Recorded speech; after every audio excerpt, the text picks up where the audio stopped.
Welcome back. You're watching The Break. Now, we took a break, but we didn't because the panelists have said a few things that they didn't say while on air. But There's one I forgot to say. I think I want to put this record straight. Sammy, I used to sit in the CPA committee. Yeah. And lo and behold, my party, ODM, decided to remove me from the CPA committee. When I went further to inquire, when I did a deep dive, I was told it was ODM governors who made a recommendation for me to be kicked out of the CPA committee because I was asking too many questions about what they are doing with their money. I was spoiling the good name of my party. Okay. So the point I'm making is very simple, Sami. You can't have your cake and eat it. Let the senators decide what they want. Yeah. Are they going to be bribing people so their audit reports are covered, or are they going to make sure they don't steal the money so that they have no audit report so they don't bribe anybody?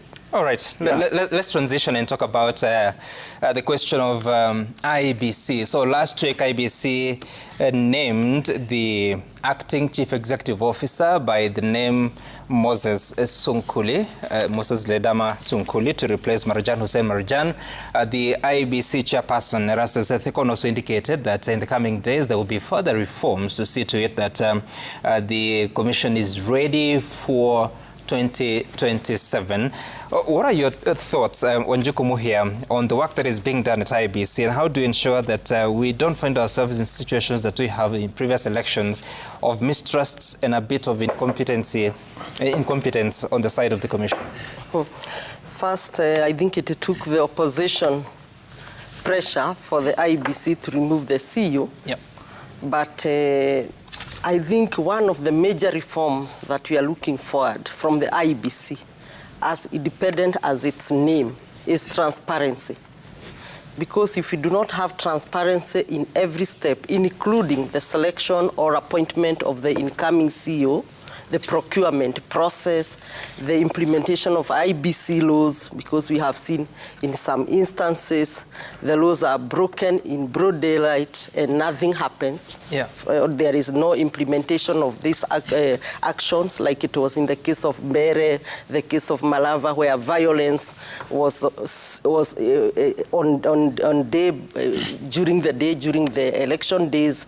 I think if the IEBC will not have that standard of operating and implementing their policies and rules and laws, then we may not expect so much. But I think as Kenyans, we are calling them to be independent as their name sounds. Okay. And again, we remind them that they have security of tenure. So I don't know what keep on bothering the IEBC bosses with government A or government B, because after 2028, they will still be in office. Right. So they should serve Kenyans as per the law. And transparency is the bottom line. Okay. We expect nothing less but transparency from IEBC. Senator Sige, are you concerned that Marjan Hussein Marjan has left the commission? No substantive communication is being done on the reasons, the grounds, whether there are questions of accountability that he needs to respond to, or you're just fine? Sam, I happen to have worked for IEBC in matters which were before the court in 2022 and 2017 elections. Yeah. And the exit of Marjan, I read an exit memo that he did to his staff. I didn't find fault in his exit.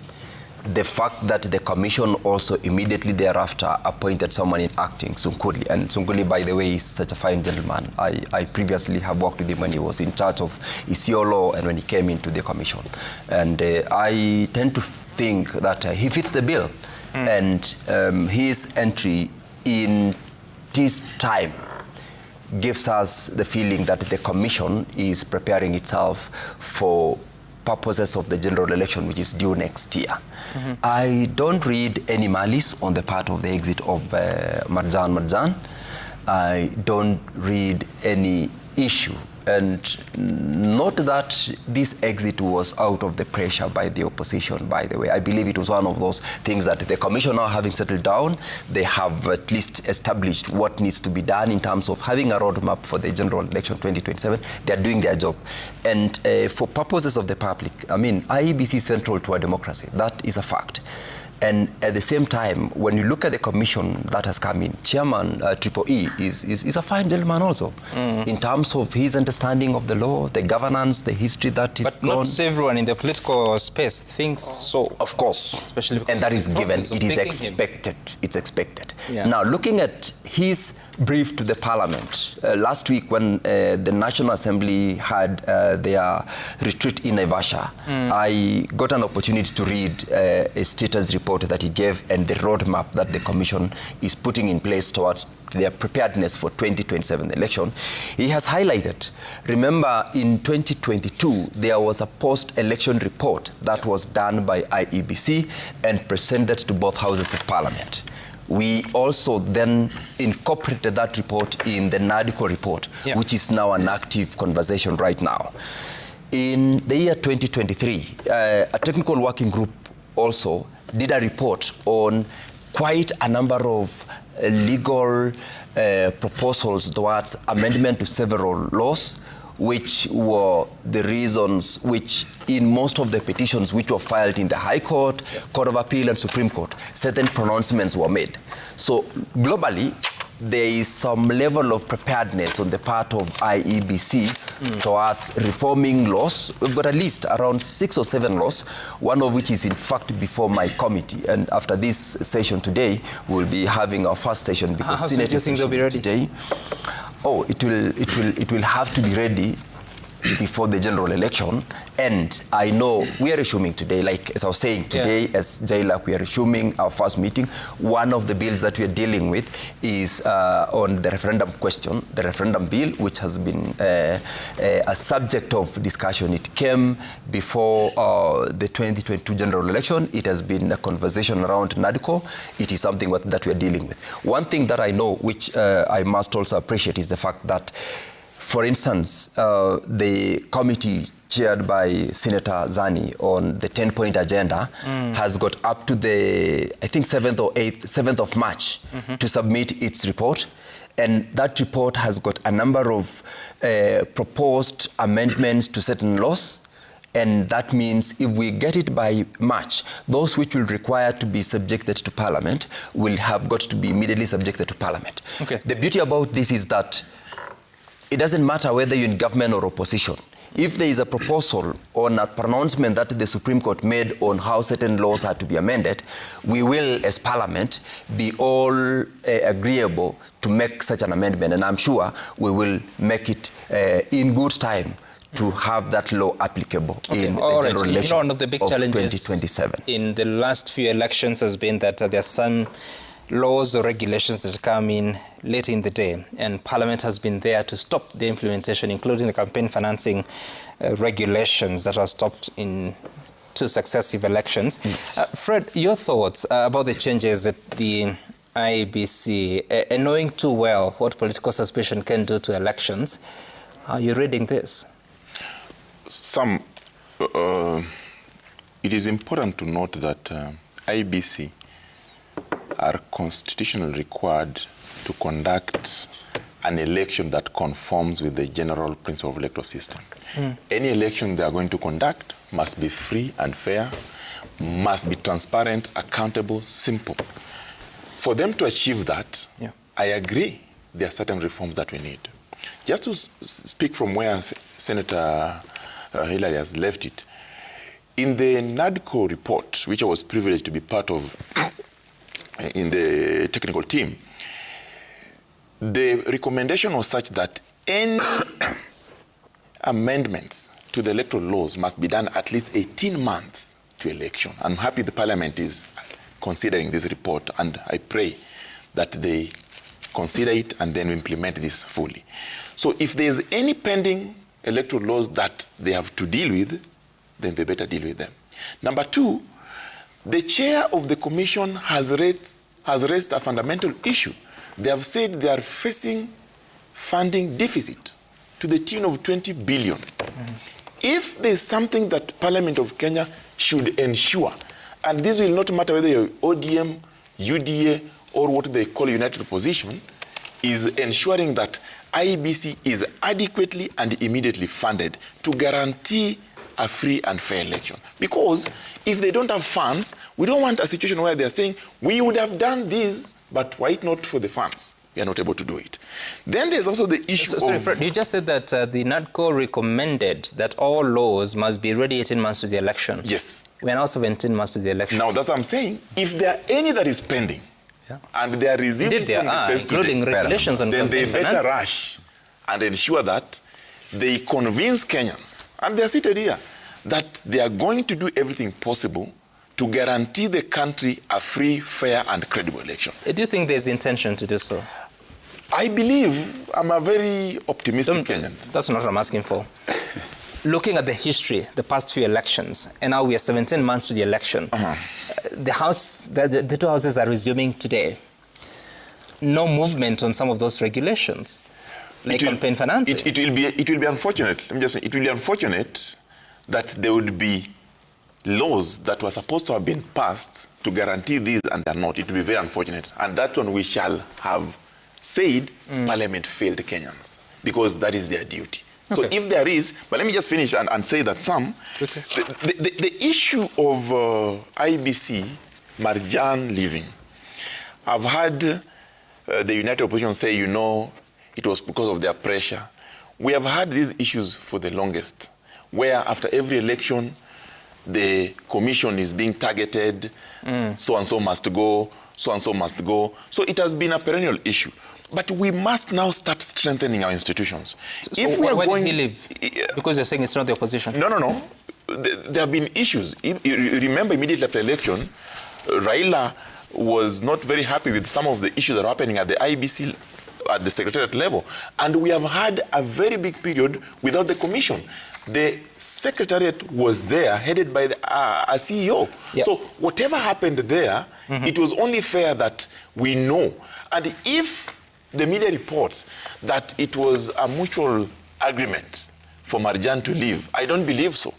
I don't believe so as an individual. I think there must have been issues that the commission are not happy about, and they had to negotiate with him to leave so that they put everything in place. And I want to ask the chair, Ethicon, that even as they do these reforms and changes, let them come out public and say, today we have done the following to ensure that we guarantee Kenyans a free and fair election. Right. That is what Kenyans want to see, and that is how it will be independent. That is the transparency that Kenyans want to see in IEBC. The statement from Chairman Ethicon stated that we believe the changes are meant to enhance effectiveness, efficiency, transparency, accountability of the Secretariat in service delivery to the people of Kenya.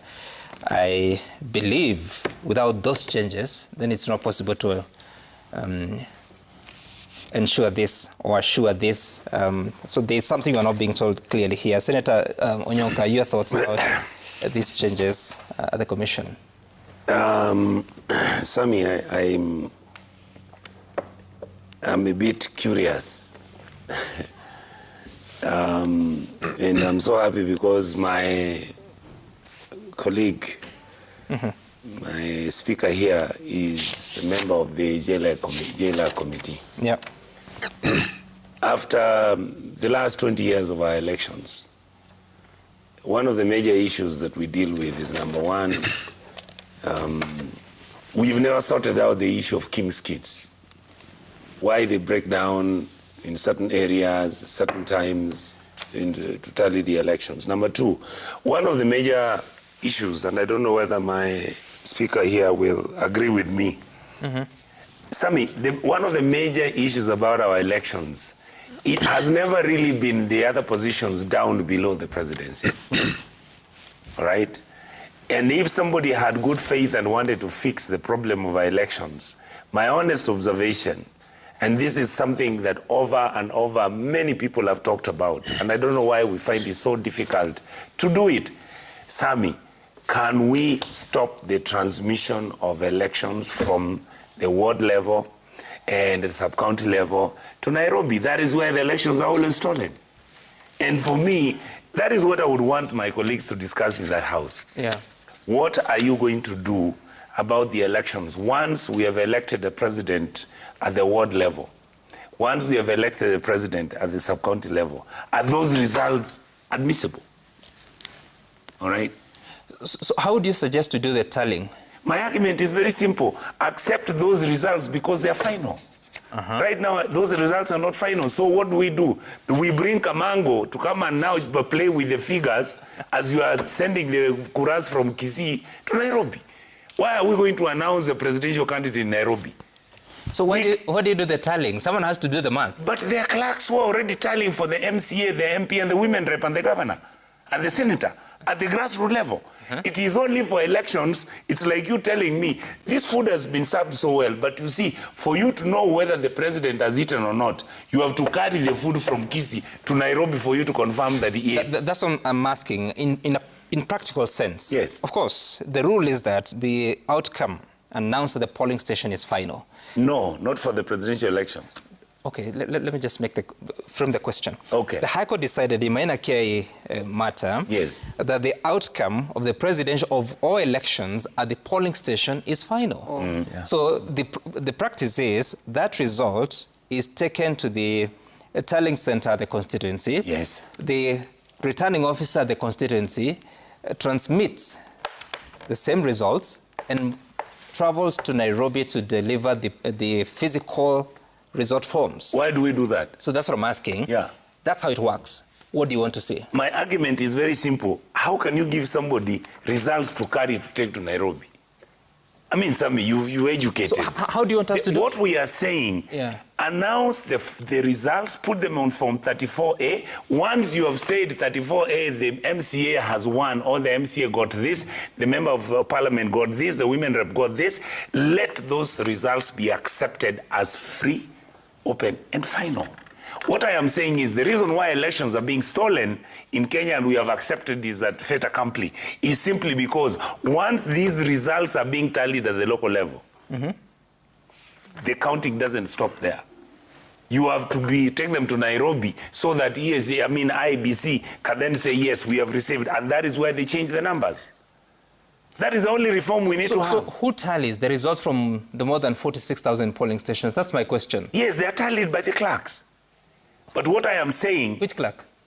They are counting clerks, Army. IEBC counting clerks. Do you understand my question? Yes. So the polling stations will announce the results. Yes. The constituency tallying center will announce the results of the presidential election. Yes. But someone has to do the math to collect all the 290 constituencies plus diaspora. Absolutely. Who is that? And what we are saying is supposed to be the IEBC. Where? Sitting where? You see, what we are saying is this. Every time elections take place in Kenya and we announce the results of a governor, you rarely find any complaint. Okay. Anytime results take place in Kenya and you announce the results of the women rep, if there is a complaint, it's hardly an issue. The candidates will then say, no, I'm going to petition or I will not petition. But every time we are announcing presidential elections, Kenyans get onto war. And I'm saying what we can do to resolve the problem is very simple. The way we accept the results of the women rep, the way we accept the results of the governor, let us also accept the results of the president in Kituru Chache South in a polling station called Nyatieko. Once you accept that, then those results are the ones which from Nyatieko to Nairobi, you just stream. Okay. And if what you have streamed to Nairobi is not what is showing up at the polling station, then obviously, you know somebody is doing some Kamango stuff. Camargo, you mean? Yes. Okay, so let's transition because a lot of action has been taking place in the political scene.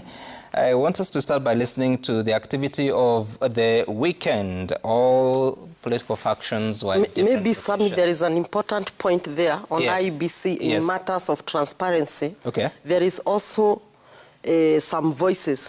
We are listening to some voices now. As we are listening to the crowd, there is voter registration suppression. Yeah. There are some areas where voter registration is happening very well. There are some areas where it is not happening. That is still voter suppression. The voter suppression can also cause the ultimate goal. Which areas are disadvantaged? We are just listening to the crowd. Okay. And for instance, if I may speak of my constituency, though the mass registration haven't fully started, we want the IEBC to come and say the voter mass registration will start this date from this date to this date, they be open so that even the Gen Zs who are yearning to register but is too far at the constituency, sub-county headquarters is too far from their residence, they can also register. But as we speak at the moment, we are informed there are some areas where mass registration is already happening. Though not verified, but we want to put a caution. This is one area which can also lead to. Do you know how many new voters we are targeting in your constituency? Yes. How many? I would say yes and no. We would target about 10,000 more. So 10, if you're at 55,000, we expect to have 65,000 plus or minus. Okay. It's a small constituency. Oh, all right. Just to give an answer to, in that statement by the chairperson of IEBC, he did confirm that a continuous voter registration process began on the 29th of September 2025, and it's going on. That is a continuous process, but then they are planning to have an enhanced ward-based registration from the 29th of March 2026. That is where we're also looking forward to make sure that when this process begins, that is on the 29th of March, then the entirety of activity in terms of registration across the country will happen. And their target is to enhance the voter register from 22 million to 27 million. I believe with this, we will be able to now say we've cut across in terms of ensuring that Kenyans participate. And lastly, the question that you are asking, Onyonka, is very critical. And allow me I've got around 6 or 7 legislations which have been proposed. Elections Act, that speaks to one of the concerns that Senator Onyonka says is subject of amendment. There are several proposals which have been made. My committee has dealt with them, and I know in the fullness of time, the best practice requires of such laws relevant to election to be done or amended or legislated upon 1 year within the election. I believe we will be able to do that. The presidential vote from Maina Kiai's case is supposed to be final at the constituency. You are right when saying that is it. As to the rest of the processes, IEBC Act is a subject of amendment.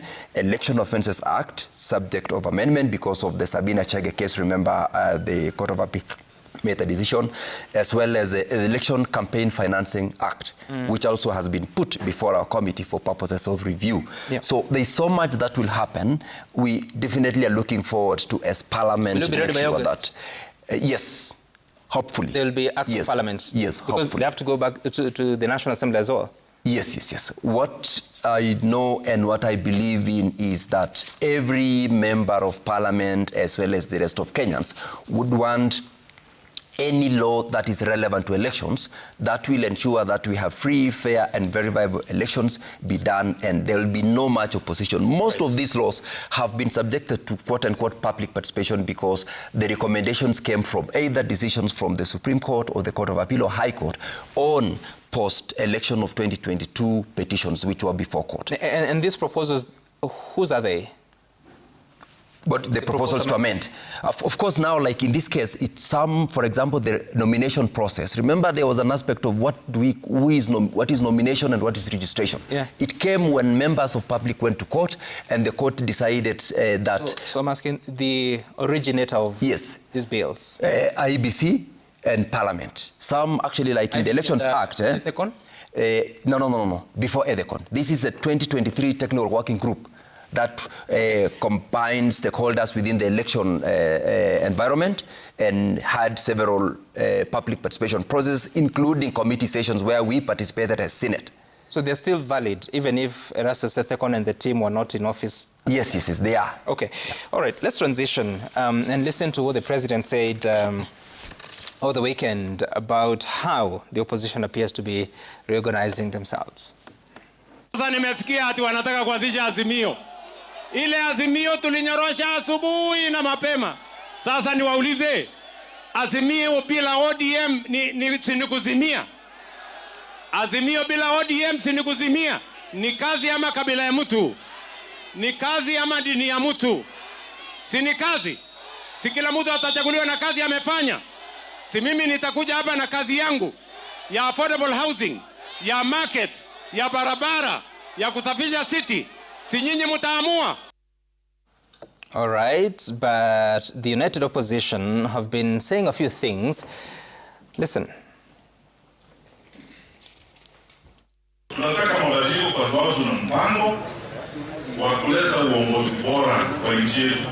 Turekebishe elimu, turudishe free primary education, turudishe free day secondary education, wazazi na watoto wasihangaike, turudishe NHIF, tutengeneze mambo yetu ya afya. Akakuja na Biblia akasema ameokoka, tukamwamini, ndio anasema hatuna akili. Akakuja akaambia sisi ate wheelbarrow inaweza fikisha sisi pale tunataka kwenda, tukakubali, ndio anasema hatuna nini. Tarehe 10 mwezi wa 8 mwaka ujao, kura ikihesabiwa, ndio utajua sisi tuko na akili. Why are you letting Kenyans be taken to Russia, to Ukraine, to fight? People who are not even trained, they are not military personnel. For how long do you want these parents to continue suffering? Ukiwadanganya ni kazi na wapatia majuu. Mimi nataka nikuambie William Ruto, ODM imekwisha. Waluya wametoka, Wakisii wametoka, Wakamba hapana iko na wewe, watu ya Pwani hapana iko na wewe. Hakuna kitu kama ODM. Number 2, UDA. Saa ile mlima imetoka, hakuna kitu kama UDA. So wewe umebaki kwa kona, imebaki siku chache tukusafirishe uende nyumbani. Now, the said ODM had different events. Let's watch this one first. Sisi sio watoto, sisi sio washenzi, sisi tutadili na nyinyi. Hata leo hii mkiamua mtufukuze, tuko tayari kurudi by election, lakini penye baba aliwachia chama lazima tuendeleze wapi? Hatutatishwa na mtu yoyote. Mheshimiwa Raila Odinga hakulea watu waoga, na baba alikuwa anatuambia kila siku, Sifuna, chunga maslahi ya mwananchi, kwa sababu hiyo ndio kazi yetu. Nyinyi mnataka kwenda ndoa na UDA? Tunasema tawe. UDA tawe. Chama cha ODM haiwezi kuingia kwa UDA. Kamwe, kamwe, kamwe, kamwe, kamwe. Wangapi Busia wamesema hawatawe? Hawatawe, what does that mean? Now, Fred, hawatawe means hawataki. Okay, now I know.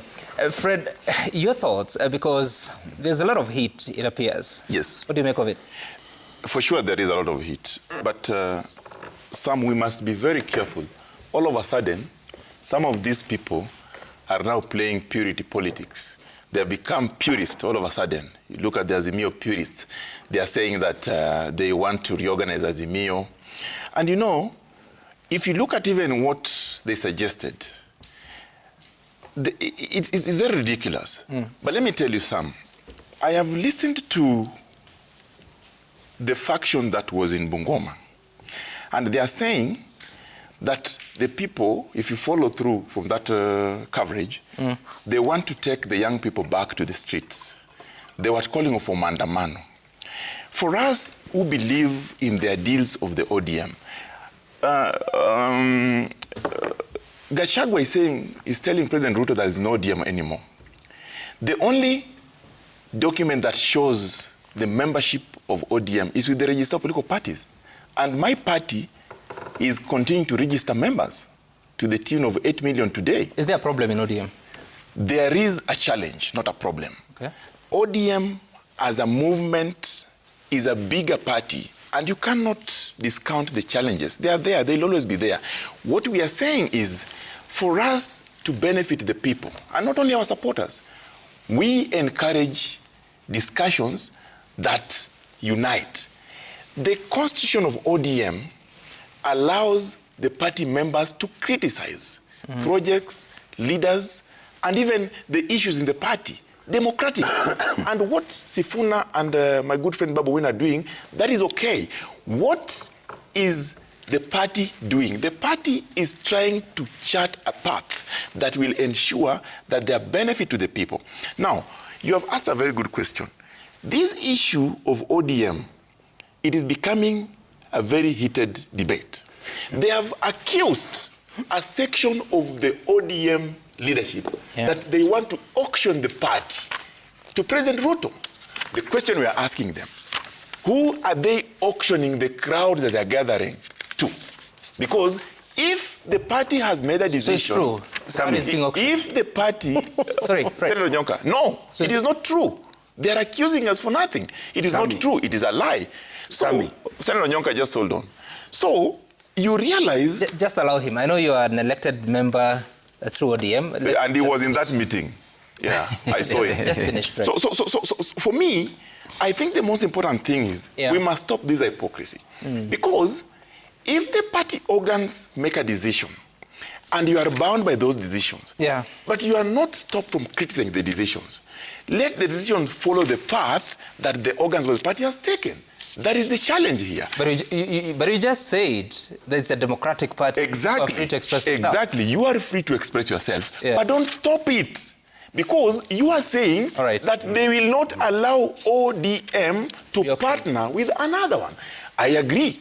We cannot allow our party to be auctioned. It will never be auctioned. It has never been auctioned. ODM is a movement for the people, by the people. What we are saying today is we are looking at a partnership with other like-minded parties that can ensure that the party grows. The ODM constitution also says that the party shall campaign to form government. So we are not going to campaign to form opposition. We have made it clear to our people, we shall no longer be in opposition. We shall be part of government or form government. Some of these people are telling us that we go to Mandamano. We have seen our people being killed. Fine, our young people have been killed. We are not going there anymore. If time allows. Senator, what is it? You're uncomfortable? I don't know. I don't know what happened to my brothers who used to be in ODM after they joined government. I'm listening to my brother and I'm like shocked that these are the people who used to advise him, say, we grew up in ODM, we were trying to make sure ODM moves. We are not saying anything that doesn't make common sense. I'll give you two examples. Sammy, what happens when your dad has died and you find your uncle and brothers are selling the piece of land where your family stays? What happens? As members of that family, do you sit around and say, you sell everything, once you've sold it, you can now come and we negotiate? Number two, the events that are taking place are events which were exceptional. Why do I say so? It is true, and I've said this on this floor before, that the decision to join government at that time was the reason that Raila brought out and said, let us stabilize the government because it is much easier to destroy the country than it is to put it together.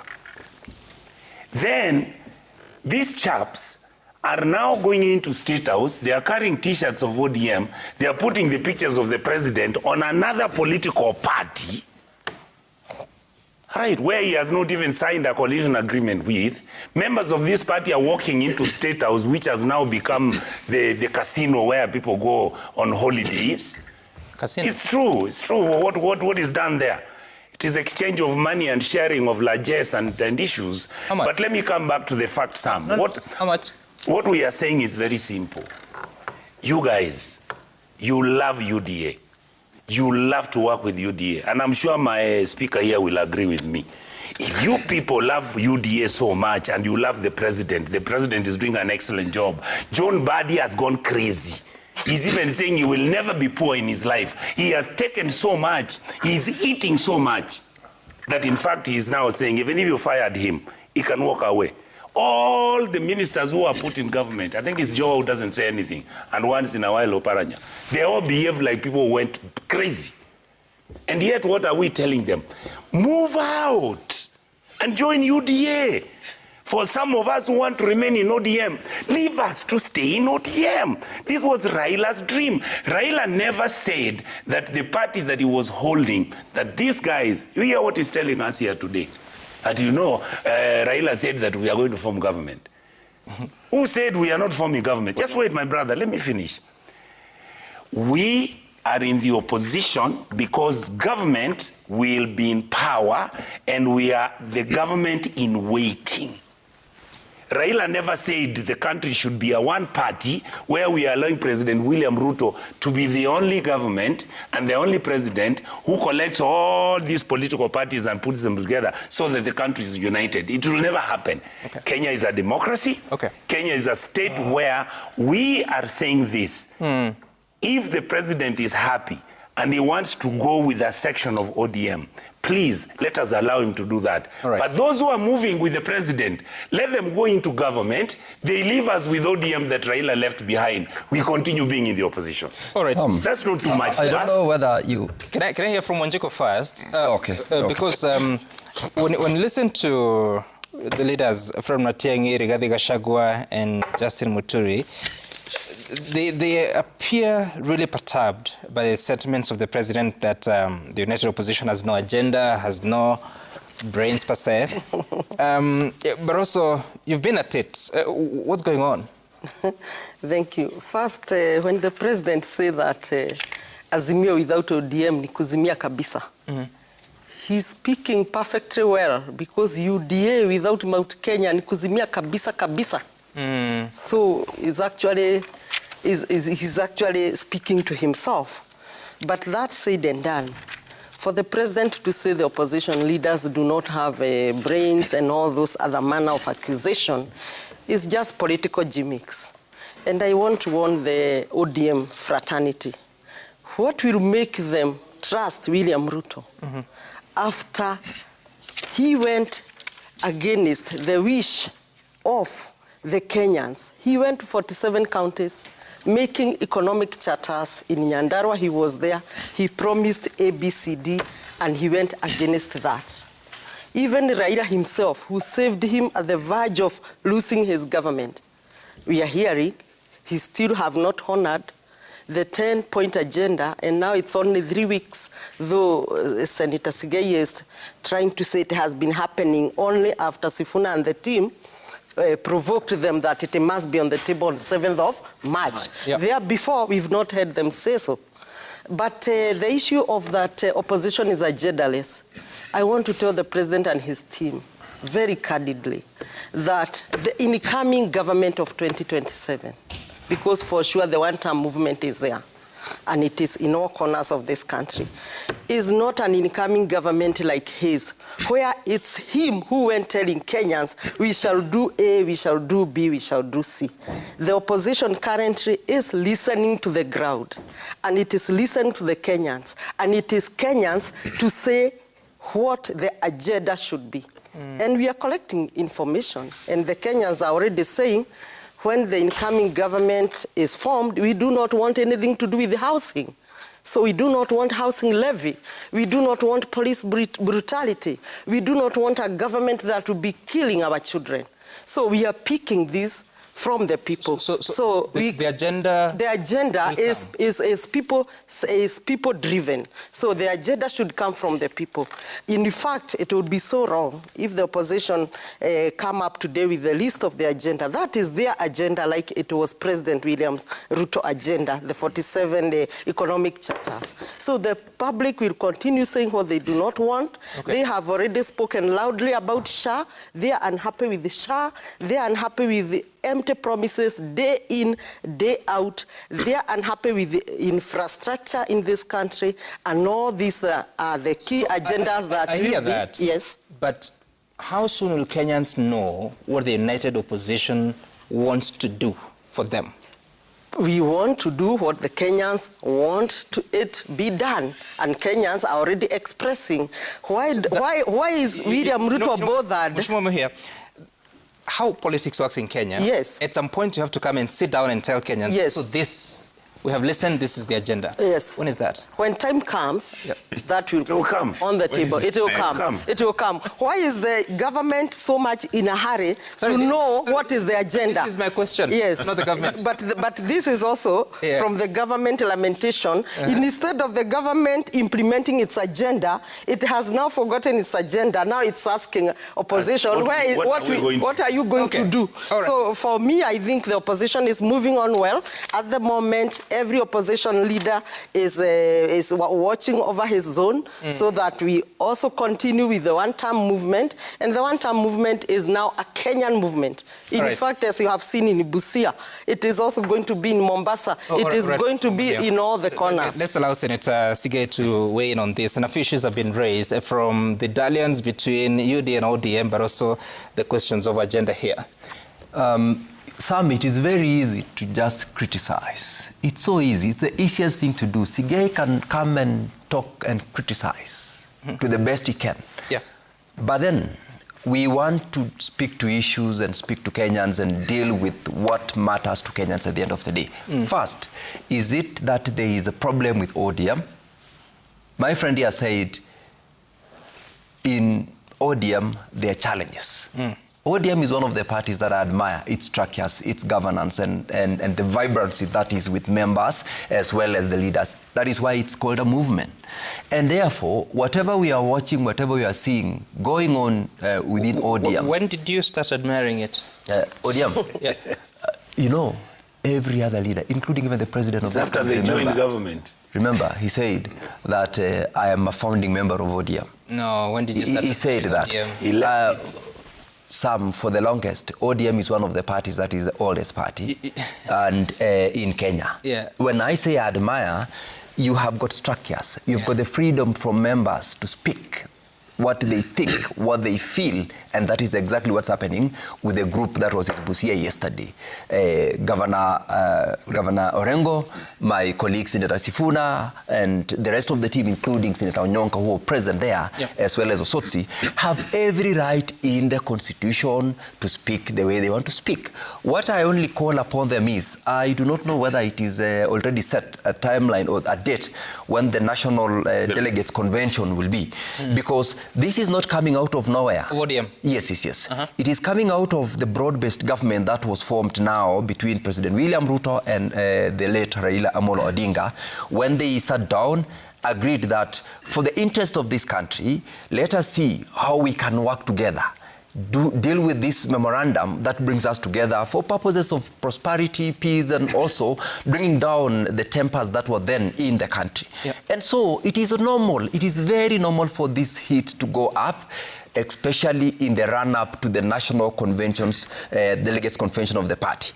We look forward to seeing what decisions the members will on that convention. Whether they will go by the decision of the group that is saying we do not want the direction the party leader is taking us, members will decide. But one thing I know is, where we sit right now, one of the 10 agenda items that President William Ruto and Raila Amolo Odinga had done was inclusivity in government, in terms of not only positions of leadership, but also projects and resources to almost all parts of the country be done. We definitely will have that as a basis. Let's listen to something about the 10-point agenda on what Kenyans are saying. I hope you will give me back, because you just got me short, each of us so that I close it all. We're closing. My God. Yes, let's listen to the Kenyans, what they are saying about the 10-point agenda.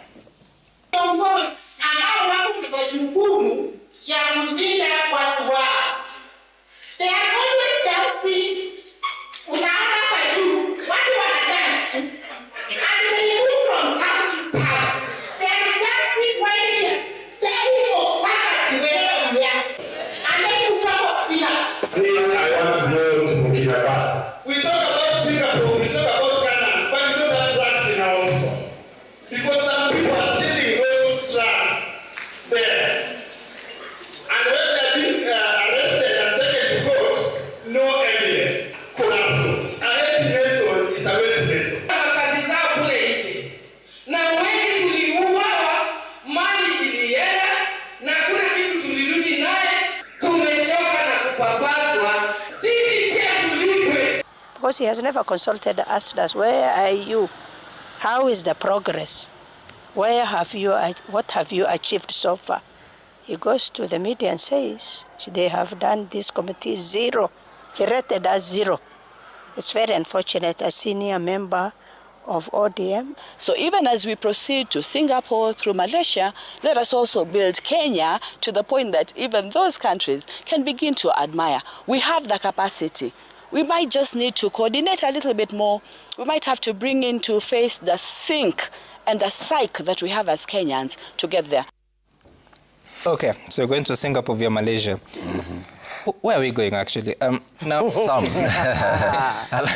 let's talk about this, because when you listen to the citizens of Kisumu, they're raising questions. They don't like what they see, dancing at the podium. You're talking about 10-point agenda. They're saying their children were killed, never compensated. But the political class has businesses. They're thriving. They're moving on as if it's normal. Zani and Team Sam are doing exactly what they are supposed to do.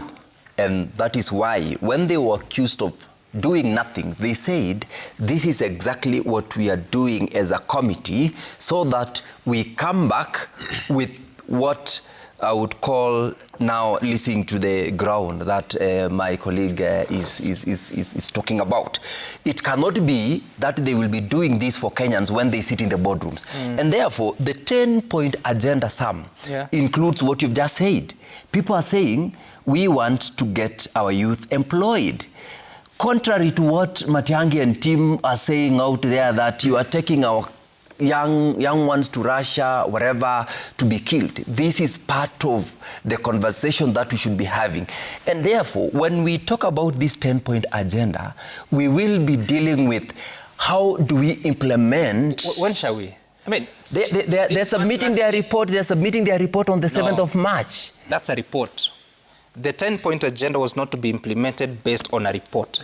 It was to be implemented from the 7th of March when it was signed. No. We have... No, I'm not saying no. I'm saying now. We are implementing among the 10, for instance, let me just look at inclusivity in government. Inclusivity in government does not speak to positions of leadership like the CSS and the PSS. It speaks to even projects and resources being sent out across the country.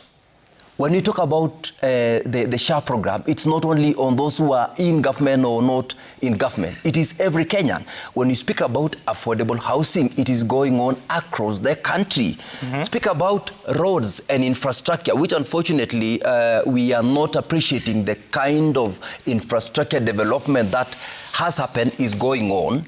Some inclusivity in government is happening right now. We are ongoing in implementing one of the 10-point agenda. That's fight on corruption, for example. How far are we? We have passed the law on conflict of interest in the National Assembly and the Senate. It is not a very good law. How many people have we pursued based on that law? Some, it is a process. You heard and you saw, we discussed about governors who are stealing, and they are saying, don't question us. It is a culture that we are fighting. It doesn't happen in a day. It is a process. The fact that that law is in place in itself shows the goodwill of the government in fighting it. The EGP procurement process, which has got, of course, normal bottlenecks in terms of implementation, is another way the government is trying to fight corruption. We cannot eliminate some to zero, but you're doing it. That's okay, Senator Sigel. Let's share the time because we need to close. And so, if you might allow me then to say, what is happening is it's a process, Sam. There is goodwill. Zani and team are doing their job well. The government is talking about projects, agenda, and when the president says the opposition has got no agenda, it's because the agenda is one term. When we are saying this is what we are trying to do, simple. Of course, it's not an agenda to help Kenya. It is an agenda. It may be a bad one or a good one, but it's an agenda. Definitely, it's a bad one for that matter. And we will deal with it when the right time comes. You, Fred, no, in closing, less than a minute if you can. Sam, thank you so much. Let me just make some corrections on what Senator Onyonka said. He said that T-shirts bearing President Ruto's, ODM T-shirts bearing President Ruto's image are being displayed in State House. That is not true. If he's referring to what happened at KICC, the party leadership all commented on that and they said they were not part of that meeting. That was an individual meeting. So Senator Onyonka, that is not true. Number three, I agree with the president when he says that the opposition have no agenda. KICC meeting. There was a KICC meeting that the young people... Salah's meeting. Came. Okay, Salah. Yeah. That was not an ODM forum. No. The chair of the party Governor Gladys Wanga came out and communicated that the party was not involved in organizing that meeting, the party was not followed, and therefore, if there is a meeting that had those images, Senator Nyonka, that was not a meeting that's sanctioned by the party, and you are a member of the party, should know that. I agree with the president when he said that the opposition, they have no agenda, whether the agenda is good or not. But I sympathize with my sister here, Honorable Mia, because you have asked a question. We are a few years, less than 2 years to election. They have not given Kenyans the alternative. When they started, they told us they are united. They became disunited. Then recently, I'm told they have changed. They're now calling United Alternative Government. If for sure you are a government in waiting, give us your alternative on health, education, unemployment, and the rest. Lastly, these people who come to the podium and dance, and the speaker from Kisumu said, I saw Kina Senator Nyonka dancing on podium in Bungoma. What were they doing? Now criticizing other people while the same people dancing. They are not having any policy to communicate, but they are full of a lot of polemics. Please don't fault the citizen in Kisumu. I am not expressing their opinion. I am not faulting them. And I agree with them, because the idea of public participation is to capture the view of the public so that it is the final decision making. But let me just finish by saying, let me just finish. We agree that we have a challenge.